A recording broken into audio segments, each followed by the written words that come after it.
My mother didn't even set down the pen. She kept signing whatever document was in front of her on the marble island, like I wasn't standing 3 feet away. You have some nerve showing up here asking about money that was never truly yours to begin with, Monica. Your father wrote that letter when he was scared of dying. I made sure the family stayed protected the way it should have been. I started to answer, but she lifted one hand without looking up. And spare me the speech about promises. I've held this family's name together for 30 years while you pretended you didn't need anyone. That money went where it was actually needed. Her voice dropped lower, almost pleasant. If you keep asking questions, you're going to find out exactly how fragile this family name really is. Sign the papers I left on the counter and let it go, or I will make certain every connection you have in this community disappears. Your choice. Hi, my name is Monica Dunn. I am 32 years old. I walked out of my mother's house in Ladue without signing anything. My hands were shaking so badly I had to grip the steering wheel with both fists just to keep the car straight on the quiet street. The conversation replayed in my head on a loop, every word landing like a deliberate cut. She hadn't raised her voice. She hadn't needed to. The threat had been delivered in the same calm tone she used when telling the housekeeper which flowers to throw out. I pulled into my own driveway 20 minutes later and sat there with the engine off.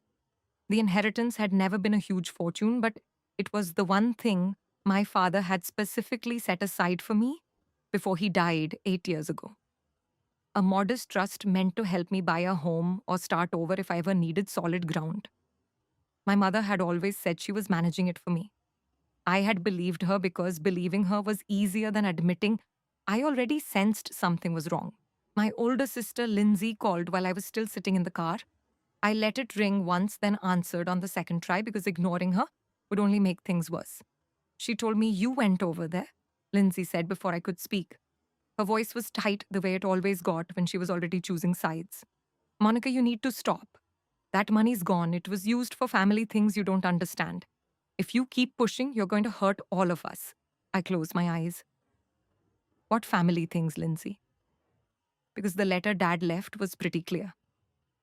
"Don't do that," she snapped. "Don't act like you're the only one who lost something. Mom has kept this entire community from turning on us after Dad died. You have no idea what she's carried. Just sign whatever she asked you to sign and move on." She hung up before I could answer. I stayed in the car another 10 minutes, staring at the dark screen. 2 conversations in one afternoon, and both of them had ended with the same message: shut up and accept it. That night, I couldn't sleep. Around 2 in the morning, I got up and opened the old wooden box where I kept the few things my father had given me directly. Inside was the letter he had written 6 months before he passed. I had read it so many times, the creases were soft. It said the trust was mine, that he wanted me to have something that was only mine, not filtered through anyone else's decisions. I folded it again and put it back, but the words wouldn't leave me. The next morning, I went to work like nothing had happened. I am a compliance officer at a small private wealth firm that serves families in Ladue and the surrounding areas. My job is to notice when numbers don't line up and when stories don't match the paperwork. I spent the day reviewing client files with the same careful attention I always used, but every time I flagged a discrepancy, I thought about the one sitting in my own life. By late afternoon, I'd made a decision. I called my cousin, Paige Ellison.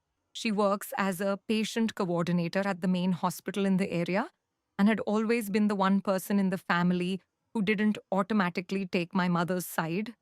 "Paige, can I ask you something without it going anywhere?" I said when she picked up. She was quiet for a second. "Depends what it is." I told her about the trust and the conversation with my mother. I left out the threat at the end because saying it out loud made it feel more real than I was ready for. Paige let out a slow breath. "Monica, your mom was in the hospital 3 weeks ago. Did you know that I hadn't?" No one had told me. She had a fall at the club. They kept her for observation. She listed Lindsay as the only contact. I wasn't supposed to see the chart, but I did. There were some old records mixed in from years ago. I didn't read them, but there were notes about your dad's final weeks that didn't match what the family always said. The line went quiet between us. I felt the floor tilt under my feet, even though I was sitting at my desk. What kind of notes? I asked. I can't say more over the phone, Paige said. Her voice had gone careful.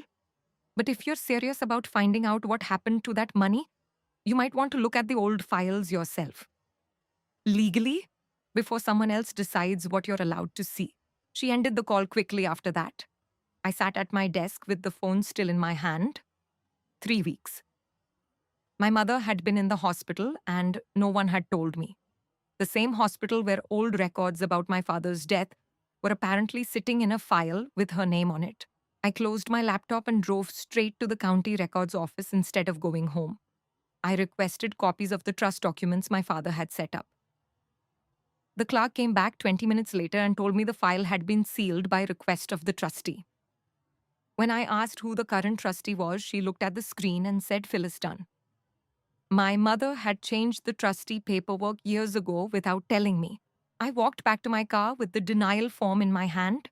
The afternoon sun was still bright on the windshield, but I felt cold all the way through. I had spent the last 8 years believing the money was there, waiting the one piece of security my father had tried to give me directly. Now it was gone, and the only person who could explain why was the same person who had just threatened to burn my reputation in this community if I kept asking. I sat in the parking lot with the engine running and let myself cry for exactly 60 seconds.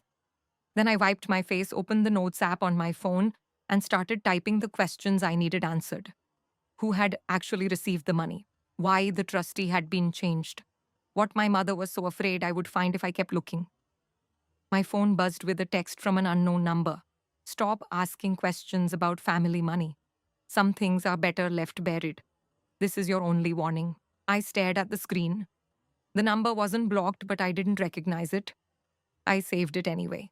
Then I drove home, locked the door behind me, and sat at my kitchen table with the old letter from my father and the denial form from the records office side by side.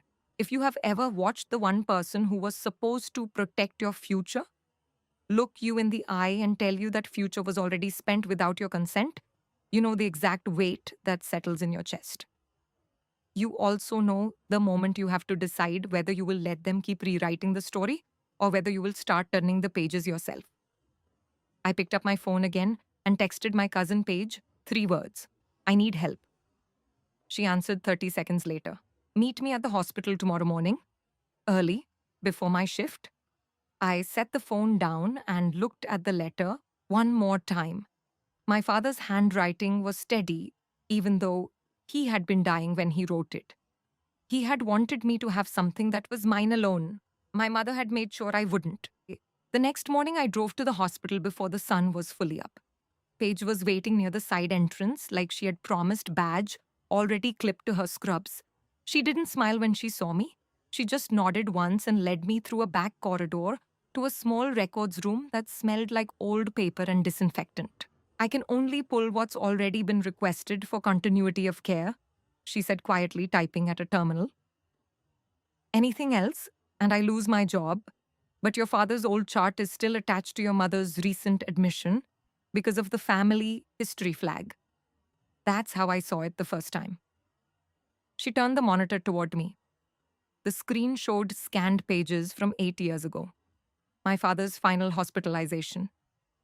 I leaned in and read the notes that had never been shared with me. One entry from the attending physician said my father had been given heavy pain medication that affected his decision-making capacity in the last 72 hours. Another note added later in different handwriting stated he had been lucid enough to sign revised directives. The revised directives changed the trustee on the trust from an independent attorney to my mother. The date matched the day before he died. Paige pointed to a line I had almost missed. See that the social worker flagged a conversation with your mother about protecting family assets from outside claims. That note was entered the same afternoon the trust paperwork was altered. My stomach turned. I kept reading. There were references to large transfers out of an account that should have fed the trust. No explanations. Just per family instruction. My hands felt cold against the desk. Paige, I said, this looks like... I know what it looks like, she cut in. Her voice was steady, but her eyes were not. I also know your mother listed herself as the only person allowed to request these records after he passed. You were never on the access list. That's why you never saw any of it. She closed the file and logged out. I can't give you copies. If anyone asks, you were never here. But if you want to keep going, there's a security log that shows someone reviewed the camera footage from his room the night before he died. The log was accessed again 3 weeks ago, right after your mother's fall. Same login credentials. I stared at the blank screen. The family name my mother had spent decades polishing in Ladue was built on something that had been rewritten while my father was too medicated to stop it. And now she was still protecting it. Paige walked me back to the side door. Before I left, she said, "There's a guy I know who used to work bank fraud cases before he went private. Jordan Reed. He's careful. If you decide you need someone who understands how money disappears on paper, I can give you his number. No pressure." I nodded. I didn't trust my voice. I drove straight to my office instead of going home. I needed the familiar rhythm of my desk, the quiet click of the keyboard, the sense that I still had some control over something. I pulled up old client files that had nothing to do with my family and tried to focus. Around 10 o'clock, my phone rang. The caller ID said it was my mother. I let it go to voicemail. She called again 5 minutes later. This time I answered. "You were at the hospital this morning," she said. No greeting, no question, just the statement delivered like she had been waiting for me to pick up. "Paige Ellison is family Monica. Did you really think I wouldn't hear about it?" I kept my voice even. "I went to see my cousin." "That's not a crime. Don't insult both of us by lying," my mother replied. The pleasant tone from yesterday was gone. "I already spoke with Lindsay. She's worried about you. We all are. This obsession with paperwork that doesn't belong to you is going to cost you more than money. It's going to cost you every relationship you still have in this town." I felt the old familiar pressure behind my ribs, the one that used to make me back down. This time I didn't. The trust was supposed to be mine. Dad wrote it that way. "You changed it while he couldn't stop you. That's not obsession. That's theft." There was a long pause. When she spoke again, her voice was almost gentle. "Theft is such an ugly word for what families do to survive.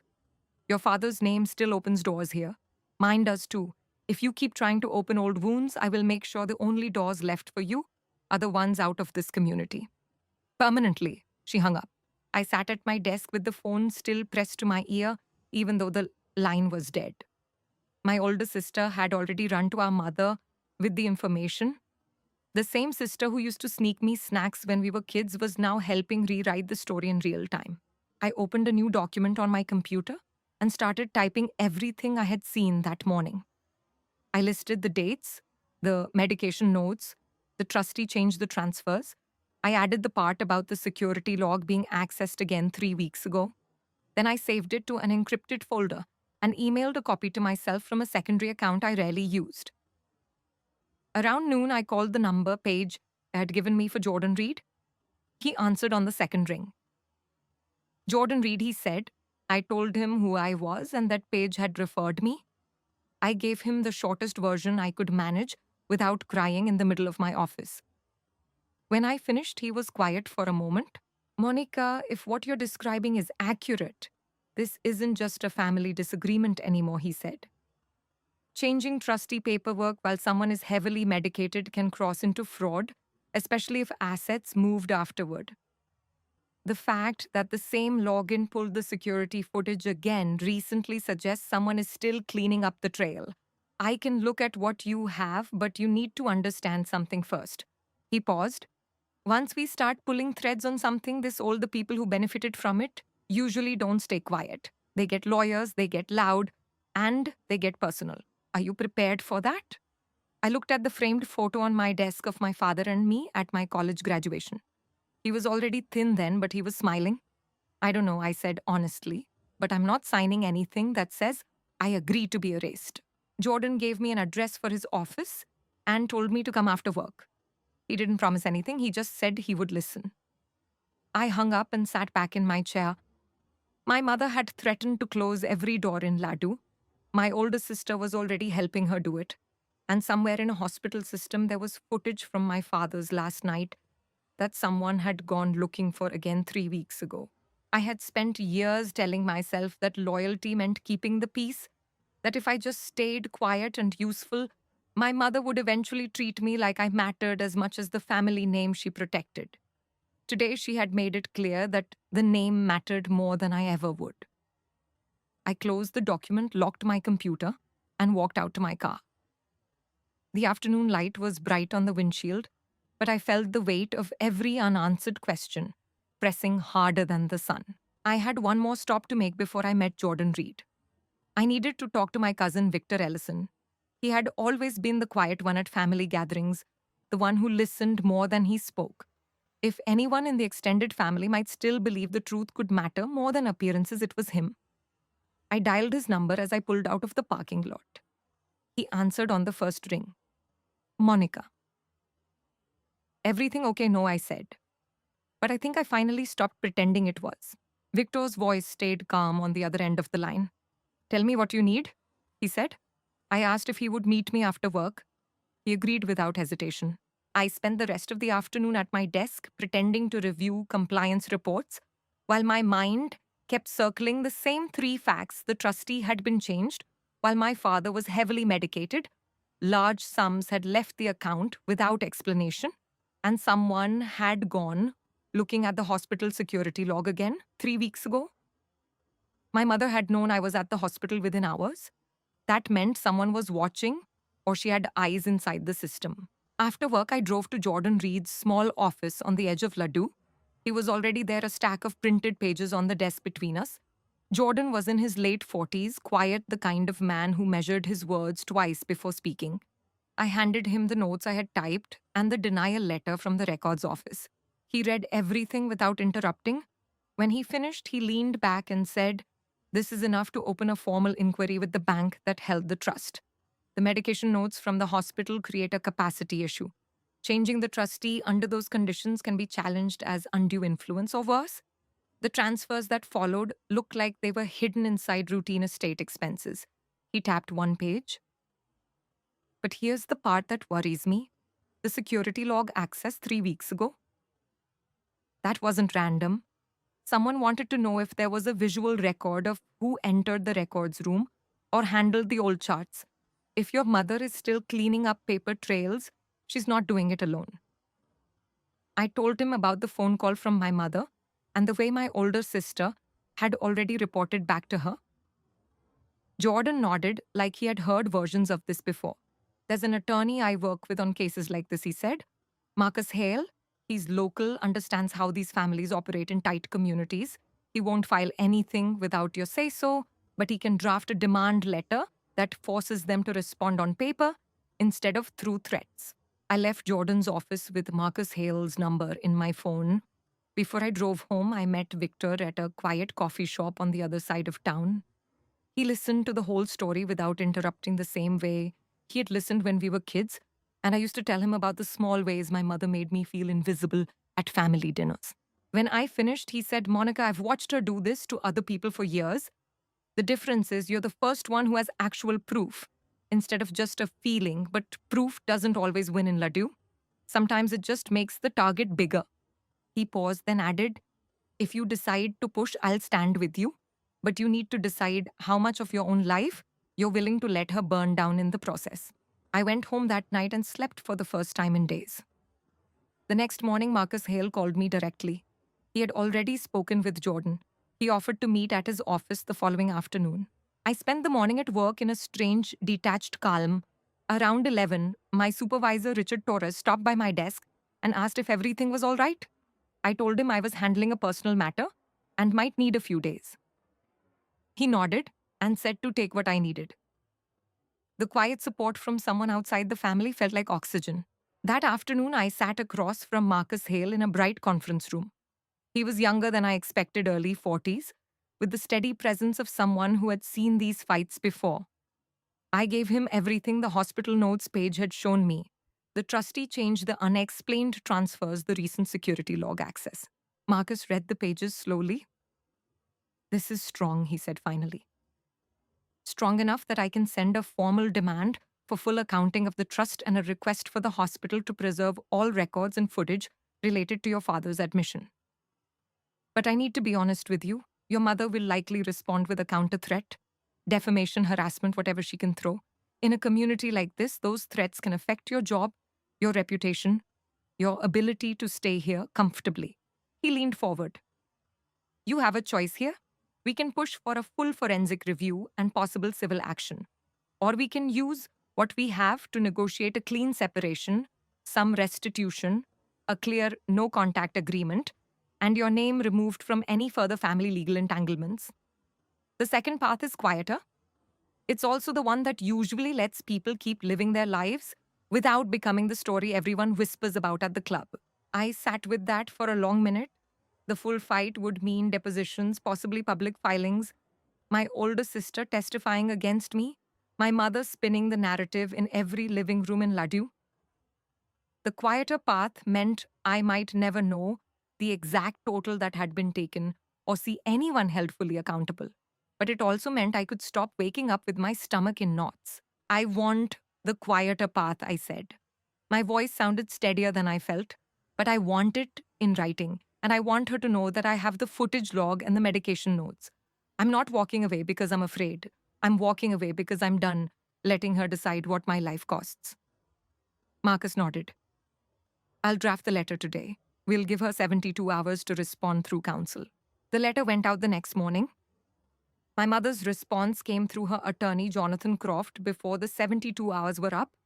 It was a single page offering a settlement amount that was roughly half of what the trust records suggested should still be there, plus a mutual non-disparagement agreement and a permanent no-contact order. No admission of wrongdoing, no explanation, just money and silence.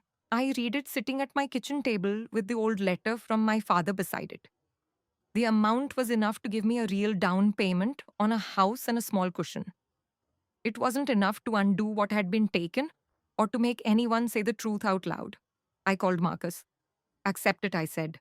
But add one line: the settlement is accepted under duress and does not release any party from future claims if additional evidence of fraud surfaces.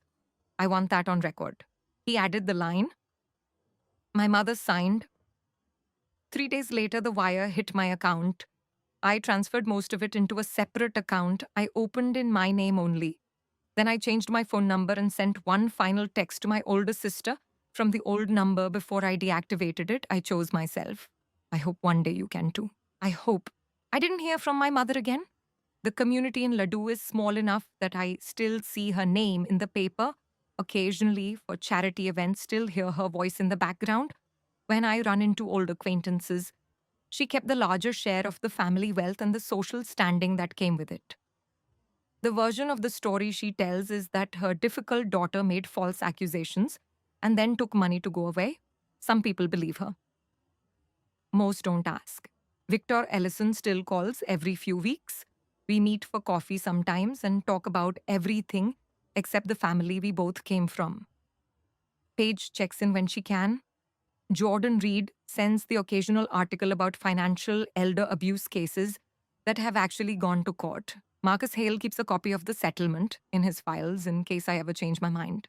I still live in Laddu. I still work at the same firm. But the version of me that used to believe loyalty meant swallowing whatever the people who raised you handed you is gone. I sleep through the night now. I stopped checking my phone every time it buzzes. When people ask about my family, I say I have the family I chose and leave it at that. The money my father tried to leave me bought me a small house with a yard big enough for a garden I actually tend.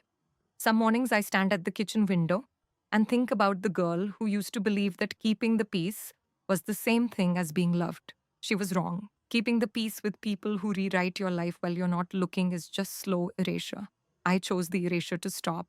Thank you for listening to my story. If you have ever had to decide between fighting for the truth and protecting the small life you've managed to build anyway, you know the weight of that choice. Where do you draw the line when the cost of justice is everything you still have left to lose?